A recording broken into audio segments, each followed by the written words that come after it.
Hola, muy buenos días y bienvenidos a un nuevo webinar del MBA de la Universidad del Desarrollo. Mi nombre es Fernando Sánchez, soy el director académico del MBA y en primer lugar me gustaría agradecerle su presencia virtual hoy por la mañana. Este 12º webinar lleva por título Cambio generativo en tiempos de pandemia, transformando la crisis en oportunidad, que estará a cargo del profesor Ignacio Pavés. Ignacio es ingeniero civil y máster en Ciencias de la Ingeniería de la Pontificia Universidad Católica de Chile y posee un PhD en Organizational Behavior en Case Western University, Estados Unidos. Actualmente se desempeña como subdirector académico del MBA de la Universidad del Desarrollo y es profesor investigador de la Facultad de Economía y Negocios de nuestra universidad. Ignacio es consultor senior en procesos de cambio organizacional, estrategia, innovación sustentable, desarrollo de liderazgo, desarrollo de equipo y coaching ejecutivo. Es especialista en la aplicación del enfoque apreciativo en organizaciones, la integración de la sustentabilidad con un enfoque estratégico y el desarrollo de caracterizaciones culturales basadas en valores. Finalmente, Ignacio es coach ontológico certificado por The Newfield Network. Ignacio, bueno, tú eres obviamente de la casa, bienvenido a este webinar y sin nada más que agregar, te doy el paso. Muchas gracias, Fernando. Muchas gracias por la presentación. Buenos días a todos. Bienvenidos. Gracias por estar acá con nosotros en este día y dejar una hora de su tiempo para poder conversar sobre estos temas que me parece que son súper interesantes y atingentes a la realidad que estamos viendo hoy día. Entonces, para partir, voy a dar algunas reglas básicas, digamos, que son compartidas por los webinars que desarrollamos acá en la UDD. Entonces, primero, la idea es que voy a hacer una presentación continua entre 45 y 50 minutos más o menos, así que por favor le agradecemos que tengan sus micrófonos y cámaras apagadas para que no se interrumpa la presentación. Y al final dejamos un espacio de 10-15 minutos para preguntas, pero en cualquier momento pueden ir escribiendo sus preguntas a través del chat, ¿sí? Ahí Matías Ivanovich nos va a estar ayudando en la recolección de las preguntas para que después podamos conversar sobre ellas al final de la presentación. Bueno, como les anticipaba Fernando, el tópico de la presentación de hoy día es cambio generativo en tiempos de pandemia, transformando la crisis en oportunidad, ¿sí? Entonces, el foco es básicamente tratar de entender el proceso de cambio en sí como una oportunidad que nos ofrece el COVID para regresar el cambio, que sería el primer tópico que voy a tratar hoy día en la charla. El segundo tópico será el cambio generativo como una respuesta adaptativa a la complejidad del entorno. Ahí voy a explicar en qué consiste el cambio generativo y las fases de implementación en empresas, organizaciones. Y finalmente voy a cerrar con lo que creo que es la mayor oportunidad que nos ofrece el COVID hoy día, que es co-crear o repensar la sociedad del siglo XXI o la sociedad en la cual queremos vivir. Entonces, para partir, quiero hacer énfasis sobre el lenguaje que se ha utilizado para hacer sentido o explicar esta experiencia que estamos viviendo del COVID. Entonces, si uno ve las redes sociales, y no solamente aquí en Chile, sino que en cualquier parte del mundo, estas son frases muy comunes. Estamos en modo de crisis, estamos en guerra, ¿cuándo volveremos a la normalidad? ¿Cómo será esa nueva normalidad? Y esto va a pasar, si queremos que nuestra vida hay que aguantar. Es siempre importante desde el punto de vista del cambio analizar el lenguaje o el discurso detrás del fenómeno que uno está tratando de entender o cambiar, porque ese discurso, a la base de ese discurso hay ciertos supuestos, y esos supuestos definen la manera sobre la cual construimos la realidad, ¿sí? Entonces, si uno analiza estos discursos, el lenguaje más común, aparecen dos supuestos detrás de esta frase. Primero, que el COVID es una interrupción o disrupción que debemos tolerar o sobrevivir de alguna manera. Y segundo, que es una interrupción que va a conducir a una nueva normalidad, ¿sí? Estos dos supuestos en particular, ponen o nos ejemplifican dos ideas básicas sobre el cambio que están en tensión. La idea es que hay una sensación general de quiebre, de interrupción, que sugiere acciones como arreglar, reparar, competir por recursos. Y estos son patrones de comportamiento a los cuales estamos muy acostumbrados, generalmente nos sentimos cómodos con ellos, pero también es la forma tradicional como es la mayoría de las organizaciones y los líderes abordan las temáticas de cambio. Esto fue súper evidente, ¿cierto?, en la crisis del COVID, cuando se anuncian cuarentenas, se llenan los supermercados, se vacían las estanterías con productos básicos, y lo mismo ocurre en la crisis o en el estallido social de octubre, ¿sí? O sea, esta forma de interpretar la realidad nos conduce a ciertas acciones. Una alternativa es, que más representa un poco más la visión contemporánea del cambio, es concebir la interrupción o disruptions, que es el término que se usa en inglés, como intervenciones que ocurren todo el tiempo, y lo más importante es que tienen el potencial de modificar nuestras conductas, ¿sí? ¿Cómo ocurre esto? Primero está esta interrupción o quiebre en la experiencia cotidiana. En el fondo lo que hace es que quiebra de alguna manera nuestras expectativas respecto de cómo deben ocurrir las cosas, ¿sí? Y los seres humanos, en general, nos gusta la certeza, y además, biológicamente, estamos limitados para atender a la cantidad de estímulos que nos ofrece el entorno, ¿sí? Entonces, la interrupción, o este quiebre, esta disrupción, lo que hace es capturar nuestra atención, ¿sí? O sea, un fenómeno que antes, al cual no prestamos atención porque seguíamos nuestro flujo de la experiencia cotidiana, ahora sí le tomamos atención, captura nuestra atención, y eso genera cambios en las conversaciones. Aparece como un tópico relevante al cual tenemos que prestar atención. Eso tiene el potencial de generar cambios en los significados compartidos. Si cambian los significados compartidos, entonces estamos cambiando la forma sobre la cual hacemos sentido de la realidad, y eso sí o sí genera cambios en la conducta, ¿sí? Entonces, entendiendo esta mirada del cambio, premisas claves o dos grandes conclusiones, y esta sería como la primera gran idea de la charla de hoy día. Primero, es que no hay vuelta atrás, ¿sí? O sea, el tamaño de la disrupción está hoy día con el COVID, que no hay vuelta atrás. Y desde ese punto de vista, no tiene mucho sentido hablar de este concepto que hoy día es muy común, que es la nueva normalidad, porque detrás de eso están los supuestos que les mencionaba antes, sino que más bien la invitación es a cómo co-crear una nueva realidad que emerge a partir del COVID, ¿sí? Y probablemente más importante o con mayor implicancia para la gestión en sus organizaciones, en los sistemas donde ustedes trabajan, que dependiendo de la magnitud de esta interrupción, no hay control sobre lo que sigue, ¿ya? Y aquí es donde se cuestiona mucho el rol del liderazgo, ¿sí? O sea, dado que no hay control sobre lo que sigue, entonces la figura del líder como un agente directivo aparece en cuestión. Y eso lo voy a explicar en la lámina siguiente, con lo que se conoce como la paradoja de liderar el cambio, ¿ya? Para entender esta paradoja, hay que entender un poco más en detalle qué significa la complejidad, ¿ya? Y para esto, una manera bastante gráfica de hacerlo, es dividir la complejidad en dos tipos de complejidad.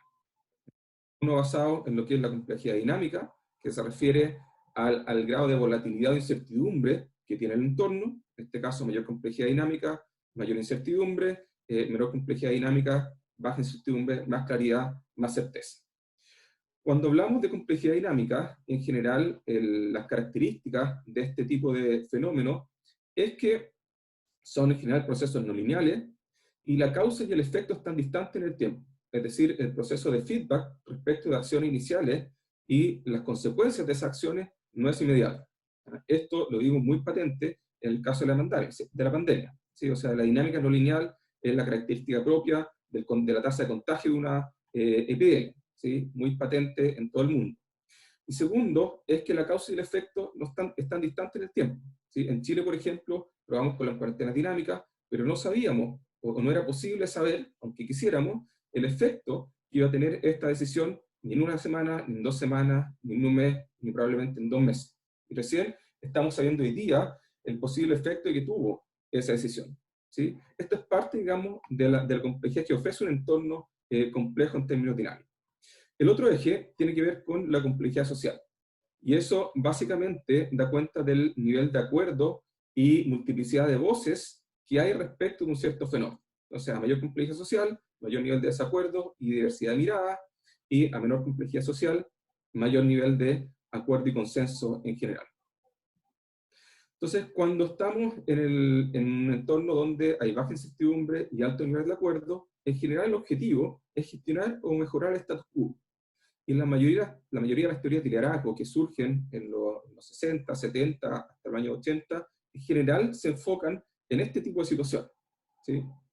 Entonces, a esto le llamamos el cambio 1 o cambio planificado. En este caso, la premisa de base es que la organización y el cambio pueden ser diseñados, planeados y controlados.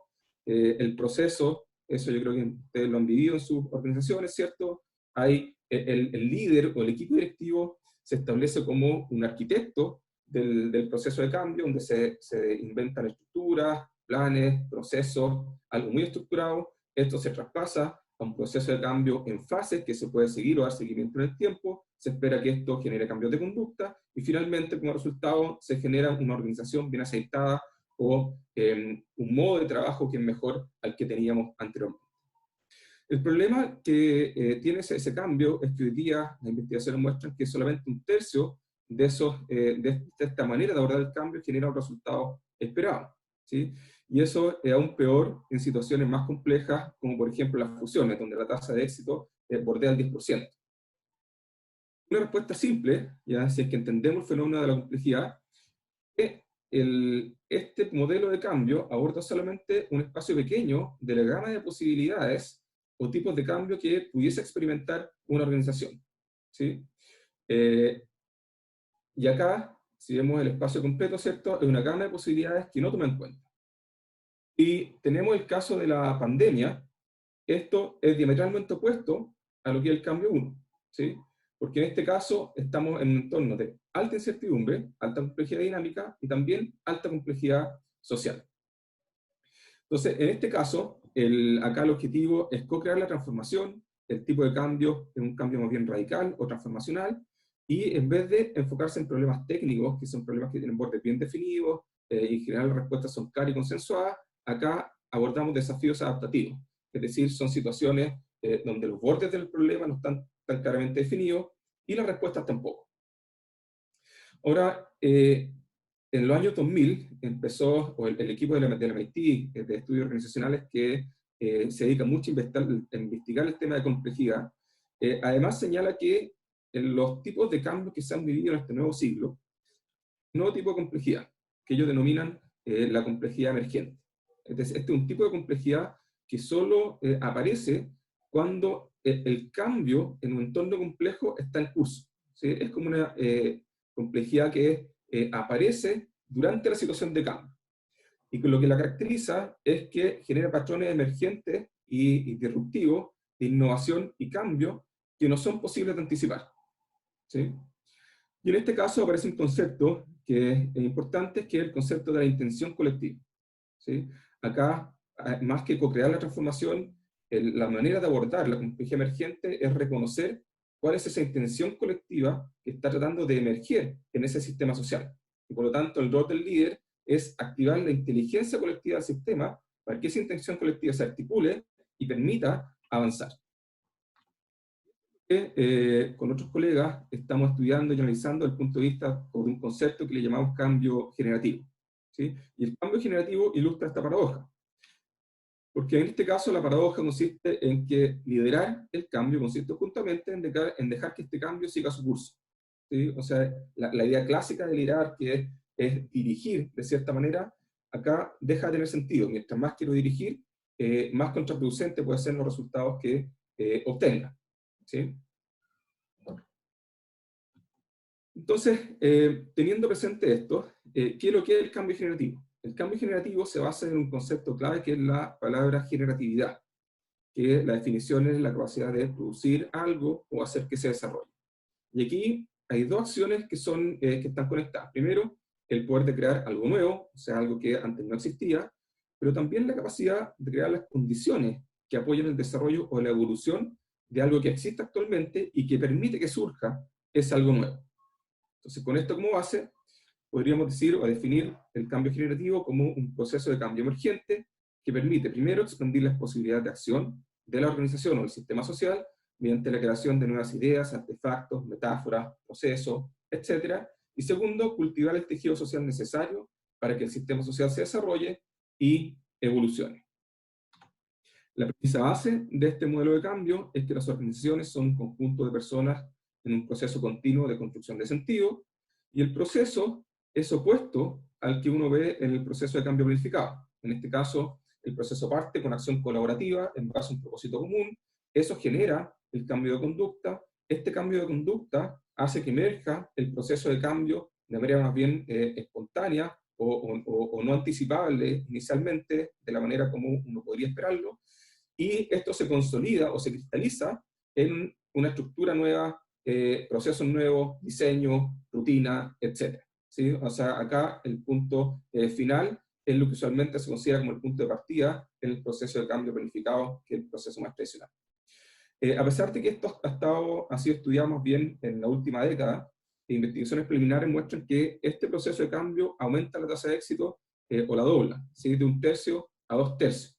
Y lo más interesante es que, dado que no hay un objetivo concreto definido desde el principio, sino que más bien se especifican ciertas ideas que yo quiero lograr, muchas veces el cambio supera las expectativas en el sentido de que se producen cambios que antes no se anticipaban, pero que están en pos del bienestar general del sistema y su efectividad. Entonces está una definición general y una introducción respecto de lo que es el cambio generativo, ¿cierto? Sus características principales. Y en base a esto, ahora les quiero mostrar cómo se implementa el cambio generativo en las organizaciones. Y para eso vamos a ver un modelo de 5 fases que lo desarrolló recientemente Yerba Suché, que es uno de los colegas que ha investigado más profundamente este tipo de cambio. Y está escrito en un libro muy reciente de este año que se llama The Dynamics of Generative Change. Este modelo consiste en 5 fases. Primero, identificar el desafío adaptativo. Segundo, remarcarlo en una declaración de propósito. Tercero, involucrar a los stakeholders en conversaciones generativas. Cuarto, estimular innovación o experimentos autoorganizados y fomentar el aprendizaje. Y finalmente, escalar e integrar estos experimentos exitosos. Para que sea más fácil de digerir esto, porque en general no son conceptos tan familiares, voy a explicar estos conceptos a través de 2 ejemplos. Uno es el proyecto de la ciudad de Cleveland, un proyecto que se llama Cleveland Sustentable, y segundo, que más en el ámbito organizacional, es el proyecto de cambio de una empresa que se llama Clark. Elegí estos casos porque ambos proyectos surgen de la crisis económica del año 2008 en Estados Unidos, que golpeó muy fuerte a la ciudad de Cleveland en particular, que es donde yo hice el doctorado. De hecho fue calificada como de las 10 ciudades que estuvo más golpeada por la crisis económica, y por lo tanto necesitaba de alguna manera repensar el desarrollo de la ciudad.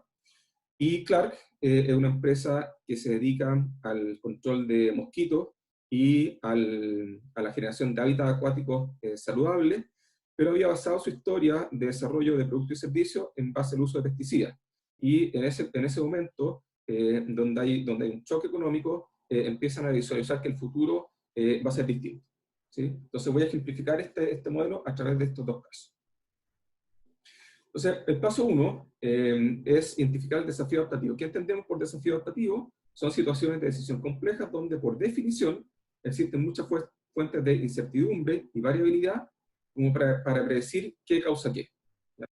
Es lo que les explicaba anteriormente, ¿sí? O sea, la causa y el efecto no están claramente definidos, y el problema en sí que estamos tratando de resolver no tiene borde evidente. Entonces, ¿qué es lo primero que uno hace cuando se enfrenta o trata de definir este desafío adaptativo? Trata de responder 2 preguntas claves. Primero, ¿qué es lo que preocupa profundamente a los líderes de la organización? O sea, ¿qué es lo que les quita el sueño respecto de lo que amenaza, por ejemplo, la subsistencia de la organización? ¿O qué es lo que les preocupa respecto del desarrollo del potencial futuro de esta empresa o de este sistema social? Una vez que está identificado esta primera pregunta, o se responde, damos pie a una segunda pregunta, que es cómo involucrar a las personas para abordar o resolver el desafío adaptativo identificado. Y aquí esta pregunta es importante porque una de las premisas del cambio generativo es que todos los involucrados tienen que ser parte del proceso, tienen que ser parte de las conversaciones iniciales y tienen que ser parte de la solución. Entonces, para ejemplificar de mejor manera que lo que es un desafío adaptativo, lo que usualmente se hace es contrastarlo con lo que son los problemas técnicos complicados. Entonces, por ejemplo, hoy día está de moda la transformación digital.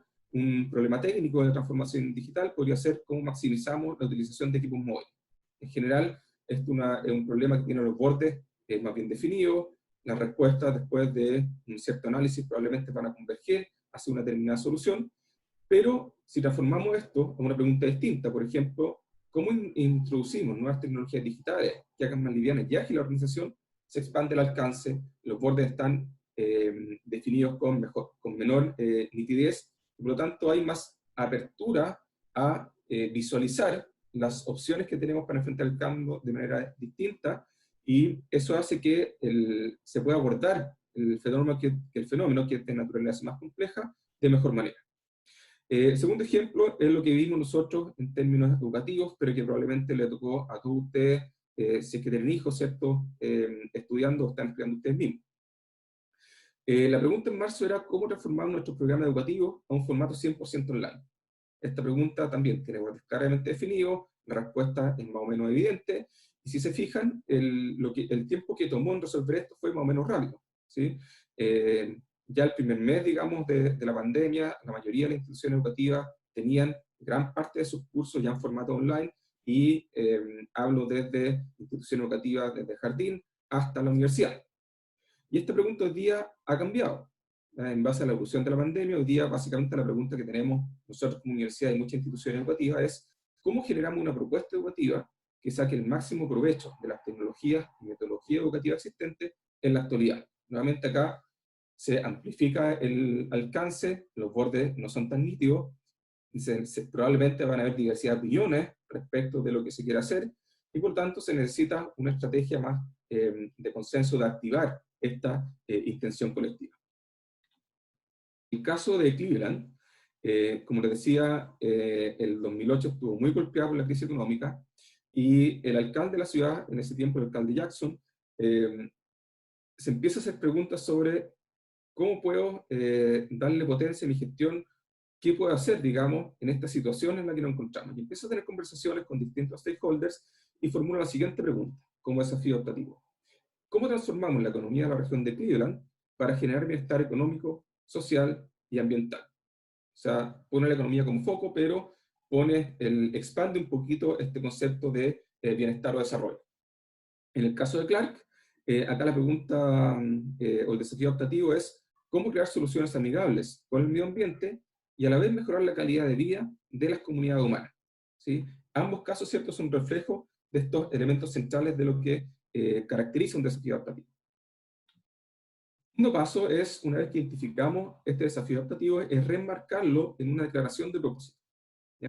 Esto significa facilitar conversaciones, considerando todas las voces del sistema de stakeholders para, primero, identificar aquellas cosas que se desean ver crecer.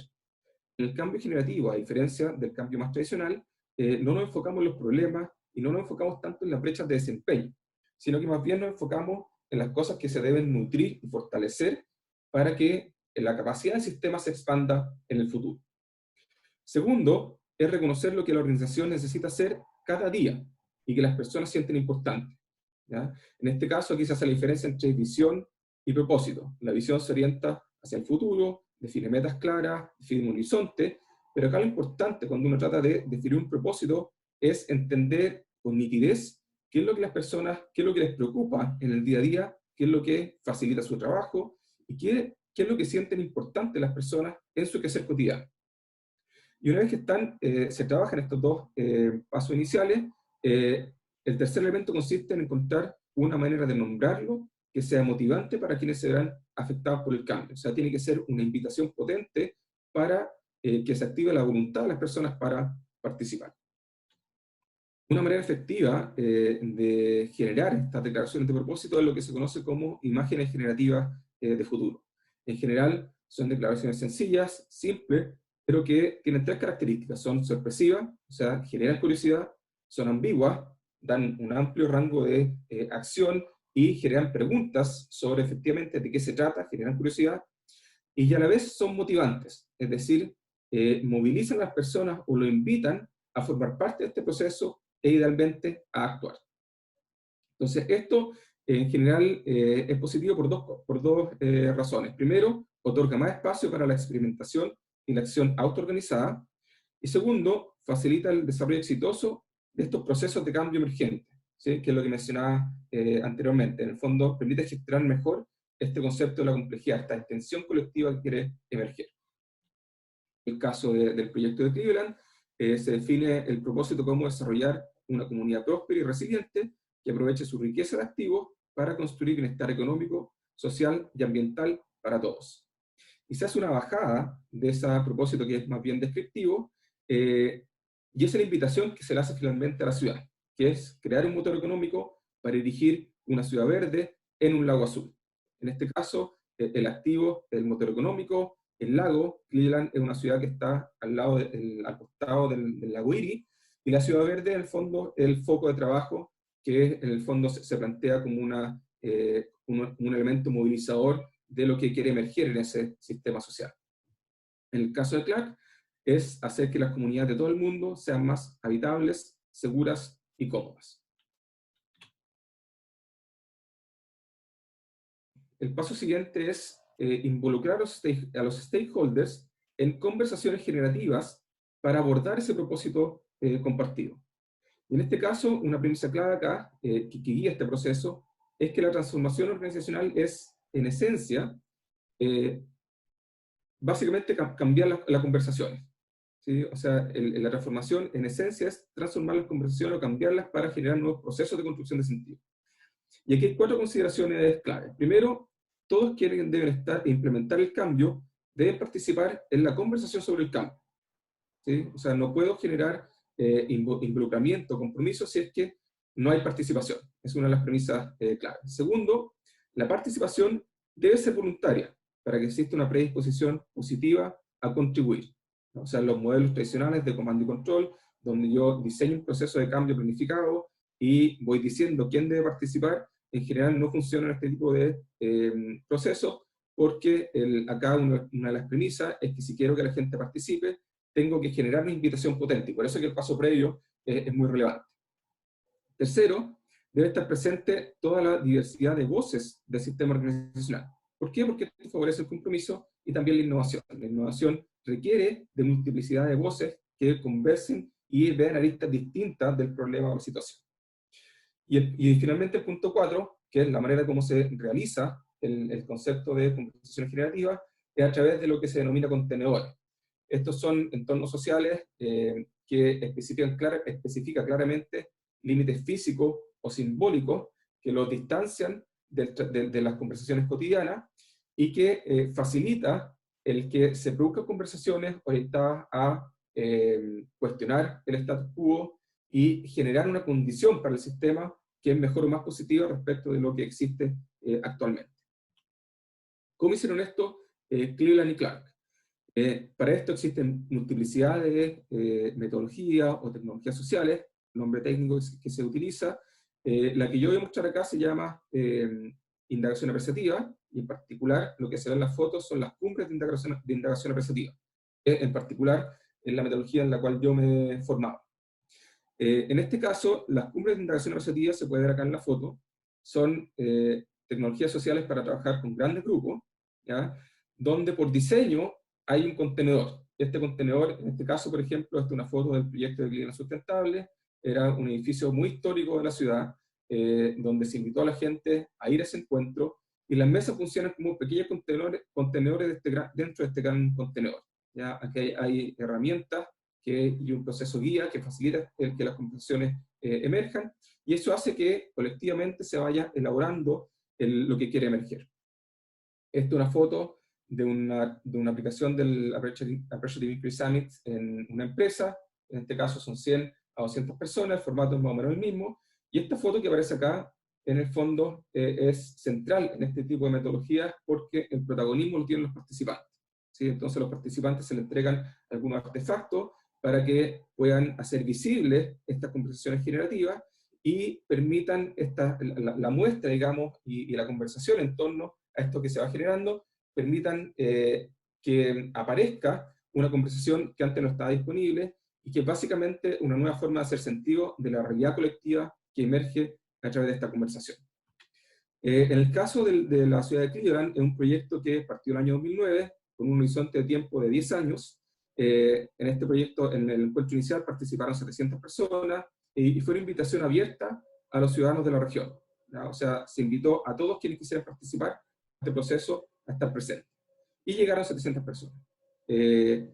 En este encuentro no se definió de esa manera inicialmente, pero se identificaron temas prioritarios para trabajar en los siguientes años, y como lección se definió la importancia de la experiencia de totalidad. En este caso, estas 700 personas eran un microcosmos del sistema completo de stakeholders, donde, por ejemplo, en una mesa podía estar un político importante, gente común, líderes comunitarios, personas de la academia y niños. ¿Sí? En este proyecto iban cursos completos de escuelas públicas de la ciudad para aprender de manera más tangible lo que es la educación cívica. Entonces, en esta empresa, en este caso, en el fondo, se crearon conversaciones también intergeneracionales sobre el futuro que se quería para la ciudad. Y eso era un catalizador del cambio. En el caso de Clark, ya se han hecho 2 summits, el primero fue en 2012, el segundo en 2016, y este año deberían estar haciendo otro. Y aquí el primero participan 200 personas, representantes del sistema completo de stakeholders, tienen gente, empleados de la empresa en otros países, proveedores, clientes, gente de la comunidad, ONG, de la academia, etc. Y conversan sobre el futuro de la empresa, qué es lo que en el fondo es lo mejor para la empresa en el futuro. Y aquí una de las lecciones principales, que está documentada, digamos, en este caso, es la importancia de usar un lenguaje evocador, o sea, que potencie un diálogo propositivo, y una imagen de futuro aspiracional que facilite conversaciones para la creación de una nueva realidad. Una vez que se estimulan este tipo de conversaciones, el paso siguiente es estimular innovaciones autoorganizadas y fomentar el aprendizaje. En este caso, entonces, las conversaciones generativas se trasladan a experimentos concretos que pueden modificar la realidad organizacional y generar cambio de conducta de manera concreta y específica. En este caso, hay 2 elementos que tienen que estar presentes en este tipo de modelos de cambio. Primero, tiene que haber un compromiso que sea voluntario, ¿ya? No puede estar forzado, y por eso los pasos previos son importantes, y además tiene que ser visible, ¿sí? O sea, yo me comprometo en frente de otros, ¿ya? Eso le da más peso a este compromiso. Y segundo, los equipos tienen que ser autoorganizados y se tiene que dar mucha flexibilidad para que estos equipos puedan experimentar en el proceso, ¿cierto? Y diseñarlo a la medida que ellos crean que es mejor, ¿ya? O sea, no hay mucha directriz respecto de cómo hacerlo. Aquí es donde el rol del líder juega un rol fundamental. Esto también está bastante documentado y es muy distinto del proceso de cambio planificado. En el proceso de cambio planificado, el líder tiene un rol importante, muy importante al comienzo, como arquitecto del proceso, y acá tiene un rol muy importante al final, como facilitador de la construcción de momentos, y también como facilitador de la experiencia de aprendizaje que surge a partir de la implementación de estos experimentos.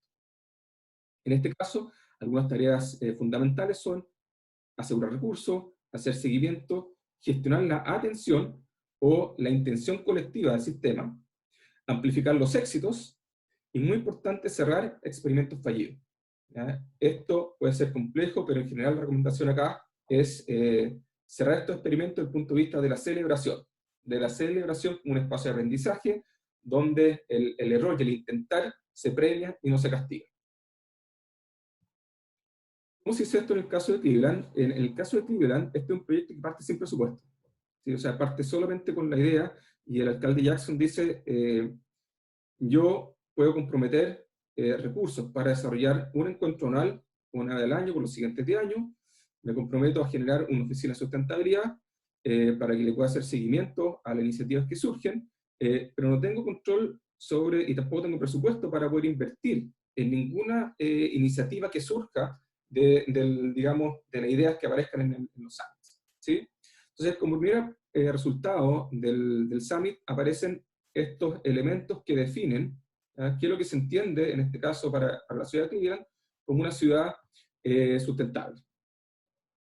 Y una vez que se identifica esto, se empieza a crear ciertas estructuras de seguimiento que permiten mirar de manera bien tangible respecto a los avances, digamos, que tiene este proceso. Entonces, si uno va hoy día a la página web de este proyecto, uno encuentra lo que se llama el dashboard de progreso, ¿sí? En este caso lo divide en 4 áreas: negocio, lo personal y social, el ambiente construido y el ambiente natural. Si uno pincha cualquiera de esos, se abre una nueva ventana donde aparecen una serie de indicadores asociados a esa área de estudio. Uno pincha un indicador, aparece la evolución de este indicador en el tiempo. Y esto en el fondo es una manera patente de mostrar en el fondo o hacer, apoyar, digamos, el que estas innovaciones vayan surgiendo y se hace visible también los resultados. En el caso de Clark, acá Clark elaboró, a partir de la experiencia con en este proyecto, un documento que se llama Making a Appreciative Inquiry Stick, en el fondo hacer la indagación apreciativa pegajosa. Y aquí definen una serie de pasos que a ellos les ayudó a consolidar el proyecto en esta fase 4, que sería la estimular esta innovación y fomentar el aprendizaje. Primero, dicen que hay que establecer un equipo post-summit. Esto es bastante conocido en la literatura del cambio, ¿cierto? Donde hay un líder de integración, que es una persona que se lleva muy bien con distintos agentes de la empresa, hace visible el proyecto, tiene conversaciones con múltiples personas, etcétera, y básicamente está muy al tanto respecto de lo que funciona, lo que no funciona, y cómo se puede potenciar el proceso de transformación. Después está el sponsor, que es quien provee la articulación política y los recursos, y están los campeones, que en el fondo son básicamente los líderes de los proyectos que básicamente se conectan con los experimentos de manera voluntaria y se ofrecen a liderar este proyecto. En segundo lugar, dicen que es muy importante establecer hitos formales de seguimiento y celebración. Y la celebración probablemente es más importante que el seguimiento per se, respecto de la experiencia que han tenido. Entonces, acá, por ejemplo, hito importante, a los 14 días, para que la energía de las conversaciones generativas se estimule y continúe, se sugiere hacer una reunión de equipos de experimentación, de equipos post-summit, a los 90 días un hito de seguimiento, donde hay un reporte de los avances y se configura un equipo de stakeholders para dar feedback a los procesos, identificar iniciativas muy pequeñas que se puedan implementar con pocos recursos, pero que tengan resultados rápidos, que hagan visible el proceso.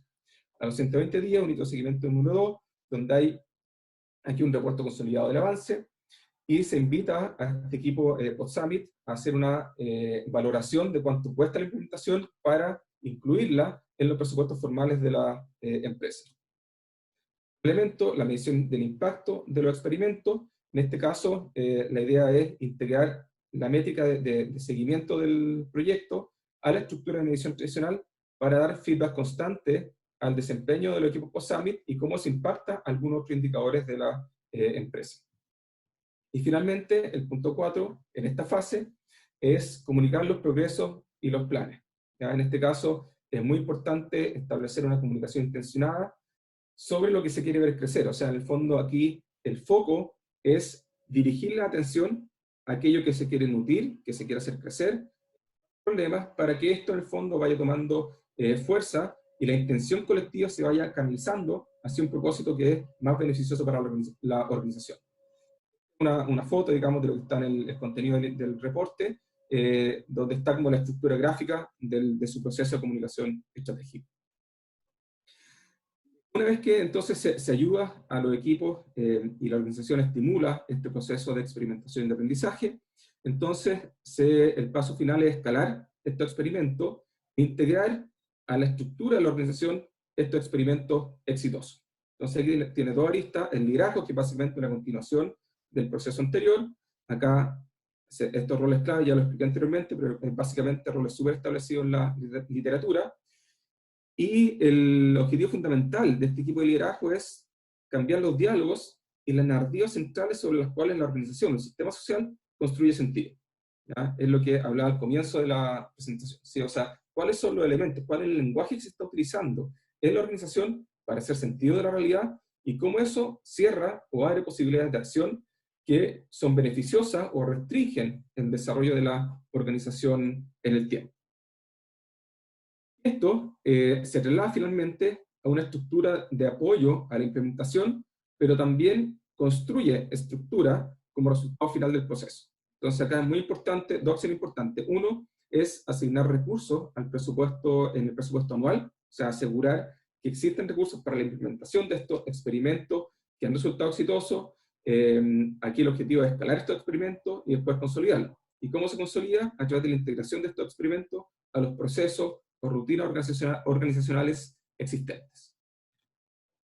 En el caso de Clark, que sería como el último bullet point de aprendizaje, Y en el fondo, básicamente lo que mencioné anteriormente, ¿cierto? Es integrar los experimentos en los programas y procesos existentes. En este caso, Clark identificó 10 áreas de experimentación, que le llamaron áreas de oportunidad, y esto lo integró al proceso estratégico que se había iniciado en el año 2009, en base a 5 iniciativas estratégicas que ya venían andando, y también se integró a 2 equipos organizacionales ya existentes que en el fondo apoyaban la generación o de alguna manera eran como coaches de estos equipos que se armaron para hacer los experimentos. Estos están sacados del reporte de sustentabilidad de Clark del año 2018. Los resultados en general fueron notables, o han sido notables a la fecha, y han sobrepasado las expectativas iniciales de cuando se inició este proyecto. Por ejemplo, hoy día esta empresa es 90% carbono neutral, en estos 10 años se han reducido las emisiones en casi 30%, cerca del 20% de la electricidad total que utilizan en la elaboración de productos y servicios proviene de fuentes de energía solar de sus propias instalaciones. O sea, hay una inversión importante en este tipo de proyectos. Solo un 1,3% de los desperdicios van a vertedero, el 71% de los desechos se reciclan y el resto va a instalaciones que convierten desperdicio en energía. En el caso de la oferta, ya que sería la parte más propia del negocio, el 27% de los ingresos, en este caso, hoy día provienen de productos y servicios que lo llaman Next Gen o Next Generation. Estos son productos que utilizan ingredientes derivados de la naturaleza, o sea, son neutrales ecológicamente, utilizan fuentes de energía renovable y están en constante contacto con el uso de la mejor tecnología y ciencia disponible para ir innovando en el desarrollo de estos productos, ¿sí? Y se espera que en el futuro, ojalá el 100% de la oferta que tiene Clark está basada en este tipo de productos y servicios. Las personas, hoy día Clark tiene una retención de empleados mayor al 92%, con una meta de que sea mayor al 95%, en momentos donde las tasas de rotación han ido aumentando y el engagement va a la baja a nivel global. O sea, es como bien inusual el caso de Clark. Y por último, en el caso de la comunidad, se han destinado muchas horas de voluntariado anual, más de $460.000 también destinados a apoyo de organizaciones sin fines de lucro, que comparten un propósito común y generan sinergia con el propósito de Clark, en un programa que llaman One for Tomorrow, que surge también de este proceso de cambio. Cleveland, acá, como les decía antes, Cleveland no tiene control sobre y no tiene financiamiento para los proyectos, por lo tanto lo que hace la ciudad de Cleveland en este caso es hacer visibles estos proyectos, estimulan la creación de historias respecto de la iniciativa que se han ido implementando, y esto son fotos, por ejemplo, sacadas de la página web sobre distintos proyectos que se han creado. Hay algunas empresas que han ganado premios internacionales, la ciudad de Cleveland también ha ganado un premio internacional sobre el futuro de cómo aprender sobre y crear el futuro de la ciudad, mapas de bicicleta y instalación de estos mapas de bicicleta, creación de huertos urbanos, por ejemplo, son algunas de las iniciativas o proyectos que se han consolidado a lo largo del tiempo.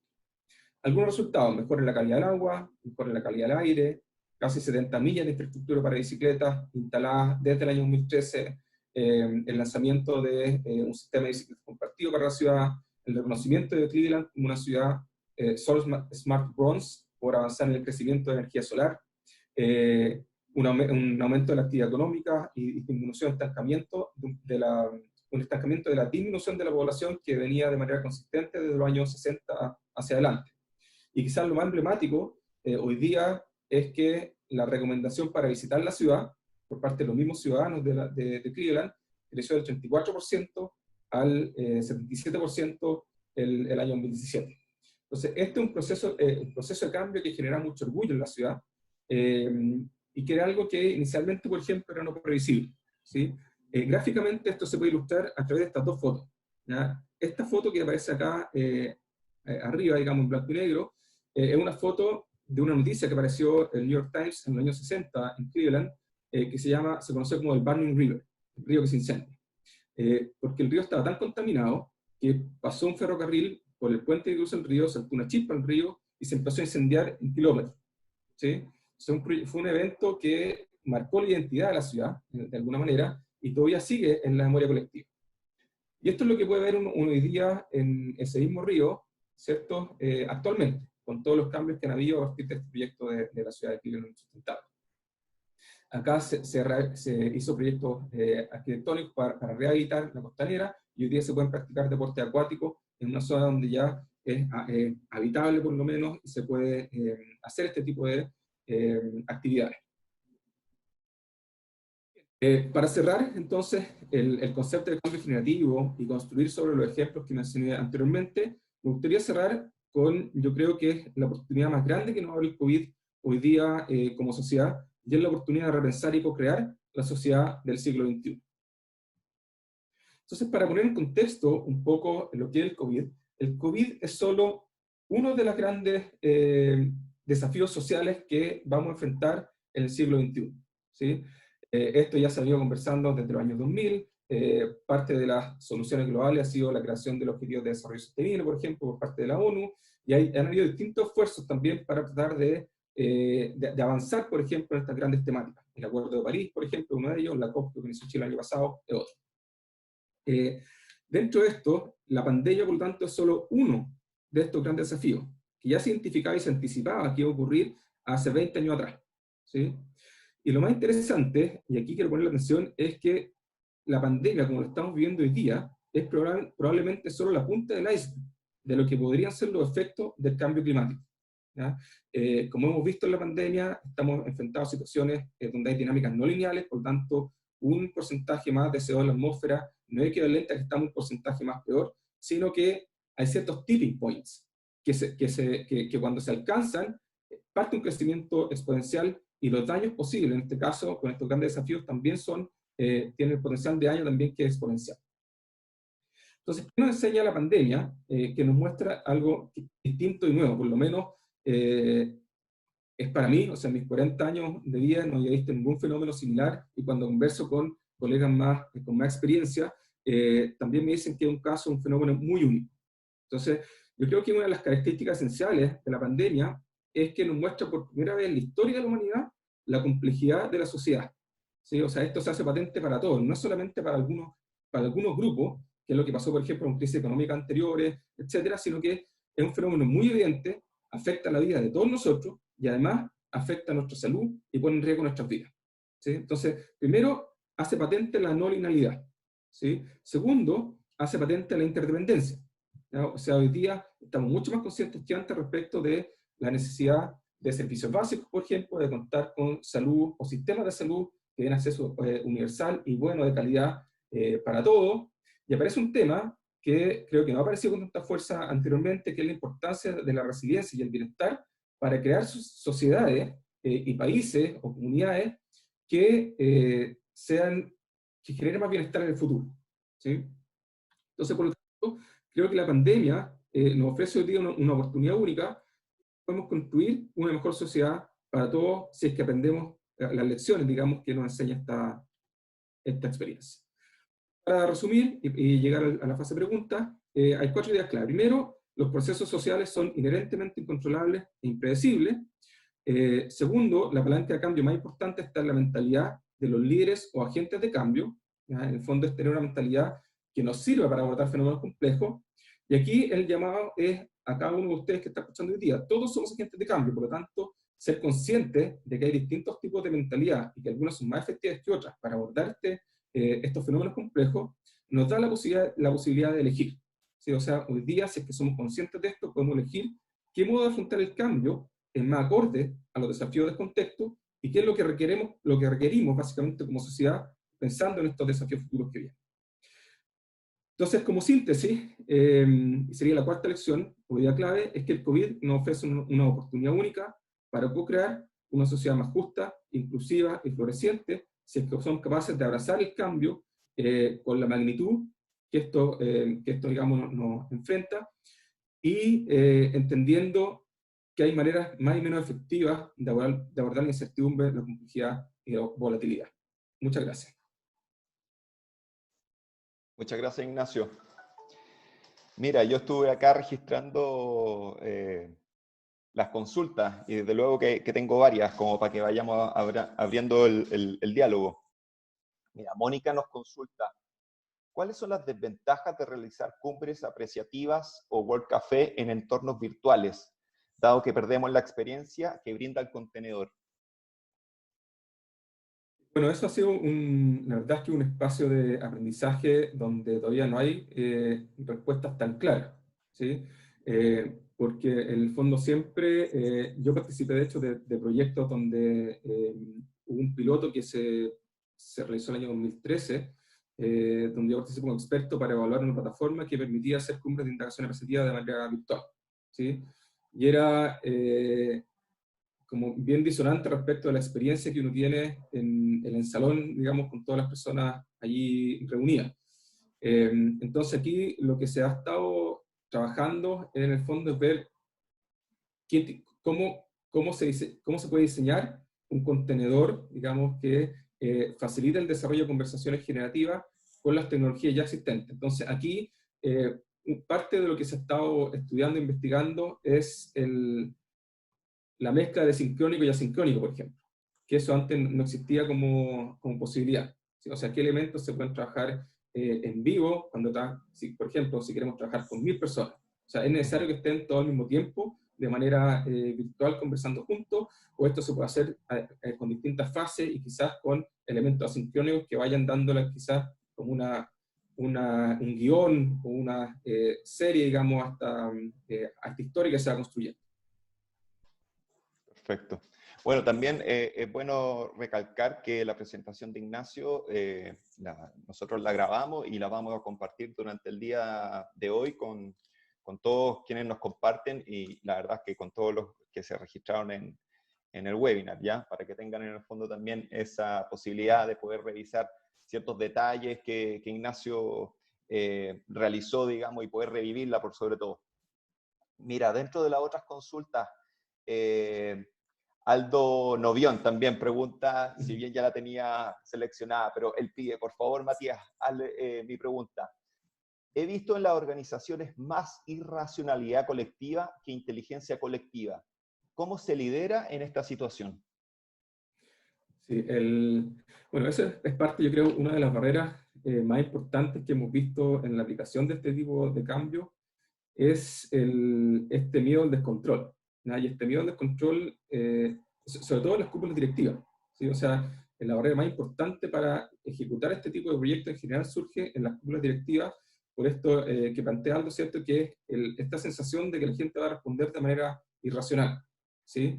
Pero esto ocurre cuando no se gestiona el proceso, o sea, por eso que cada una de las fases que mostraba acá en la presentación son importantes, ¿sí? O sea, la articulación del desafío adaptativo, ¿ya? Eso tiene que ser de manera participativa. O sea, si no hay participación en la elaboración del problema, ¿ya? Es mucho más probable que esta irracionalidad que menciona Aldo aparezca. Si es que no hay propósito, ¿sí? O sea, si es que vamos a conversar, pero cada uno con su idea particular y donde el bienestar común no está sobre el bienestar individual, entonces este tipo de conversación no se puede dar. Entonces hay un trabajo previo que es muy relevante, y es muy importante y es muy intenso, ¿sí? Entonces muchos de los problemas que yo he visto en organizaciones cuando tratan de aplicar este tipo de metodología, en general hay un miedo importante, porque el equipo de liderazgo no tiene experiencia en este tipo de proceso, y la segunda barrera importante es que el proceso previo no se trabaja de manera adecuada, ¿sí? Entonces, el caso de Cleveland, por ejemplo, que es un caso muy especial, ahí el equipo de diseño ya, del Summit en sí era un equipo de diseño de 50 a 60 personas, ¿ya? Donde había representantes del sistema completo de stakeholders que pusieron su mirada. Había, por ejemplo, políticos de distintos partidos, ¿sí? Representantes gremiales, representantes de empresas, y esa diversidad de miradas tiene que converger hacia un propósito compartido que va más allá de las diferencias individuales para que esta irracionalidad colectiva que mencionando deje de ser un problema y emerge la inteligencia colectiva, que es en el fondo donde esta metodología participativa apunta. Perfecto. Perfecto. Mira, han salido hartas preguntas, sobre todo en esta fase final que como que nacen obviamente o se concretan esas preguntas. Sí que estoy tratando de poder abarcar las que crucen temas más bien generales o tratar de responder a la mayoría de las consultas. Déjame chequear acá. Mira, entre medio te consulto, ¿hiciste también cita algún tipo de textos o no? dentro de Sí. de la presentación. ¿Podríamos compartir alguno acá en el chat como para que la gente también pueda profundizar en algún tipo de libro? Sí, hay varios textos. Un texto que yo creo que es bastante importante, el texto de Otto Scharrer de la teoría U, por ejemplo, donde habla de la complejidad emergente. Hay otro libro que habla sobre el desarrollo organizacional dialógico, de Jerzy Boucher y Bob Marchak, que es como, están como las fundaciones de esta nueva, de lo que empieza a emerger como el cambio generativo. Y están una serie de libros que han salido recién este año de una institución que se creó recientemente, que se llama el, el MBI, Bob Marchak Institute for Dialogical D, donde son libros cortitos, de más o menos 100 páginas cada uno. Está así en inglés, lamentablemente. Este tipo digamos, de información nos llega en español bastante como atrasada. Acá en la universidad estamos haciendo un esfuerzo, por lo menos de mi parte, investigando estos temas y tratando de que estén disponibles para la gente de habla hispana, digamos. Pero yo diría, esos 3 libros son libros que yo recomendaría leer, si les interesa esta metodología, y otros donde dan más información en español, por ejemplo, es todo lo que tiene que ver con indagación apreciativa. ¿Sí? Hay un libro de la Miriam Subirana con David Ryder que se escribió hace poco sobre esta metodología en particular, y también, si uno quiere ahondar o aprender con mayor profundidad, están todos los libros que tienen que ver con la complejidad dinámica y la complejidad sistémica. Ralph Stacey, por ejemplo, es uno de los pensadores más importantes en ese libro. Perfecto. Mira, acá también hay una consulta de Paul Fry. Hola Ignacio, nos presentaste 2 casos que usaron Summit. En el caso de hacer un proceso viral, entrevistas, o virtual en realidad, entrevistas, ¿cómo integras luego a los líderes primera línea? ¿También tienen conversaciones y luego los integras a los equipos? En el caso de los contenedores, en el fondo, en el contenedor la idea es que por diseño la jerarquía tiene que desaparecer. Y eso es un poco lo que se logra con el Summit, ¿sí? O sea, dentro del diseño del Summit, las jerarquías se aplanan de manera que en la conversación yo no me relacione con el otro a través del rol, sino que hay una relación persona a persona. ¿Ya? Y lo que se trata de conservar en estos entornos virtuales es justamente esa conversación persona a persona. Entonces ahí lo que se recomienda en el caso de las organizaciones más tradicionales, donde hay quizás estructuras muy jerárquicas, es que hay un proceso previo de mostrar que los líderes están facilitando el proceso, son parte del proceso tal como cualquier otra persona, ¿sí? Y hay que generar espacios de diálogo donde el rol quede fuera, ¿sí? Entonces parte con preguntas, por ejemplo, relacionadas con el individuo, ¿sí? ¿Cuáles son tus preocupaciones centrales en la vida? ¿Qué te atrae a la organización? ¿Cierto? O sea, cosas que de alguna manera traten de aplanar esa estructura. En algunos casos, dependiendo de la cultura organizacional prevalente, el líder puede participar directamente en los grupos sin problema, porque en el fondo se reconoce como una organización más horizontal, pero si hay una organización que tiene estructuras muy piramidales, en general se recomienda hacer un proceso previo donde la gente puede interpretar el rol del líder como un rol distinto al que usualmente tenía, pero eso es un trabajo que tiene que hacer el equipo de líder, demostrarse en el fondo con acciones concretas, mostrar que están dispuestos a tener conversaciones horizontales y están dispuestos a aprender de lo que surge de esas conversaciones y apoyar lo que surja de esas situaciones en el fondo. Perfecto. Ignacio, y de lo que ya chequeamos hoy día, o de lo que pudimos abarcar en el fondo en estos 45 minutos y 15 minutos de preguntas, ¿dónde podemos profundizar más de lo que pudimos ver hoy día?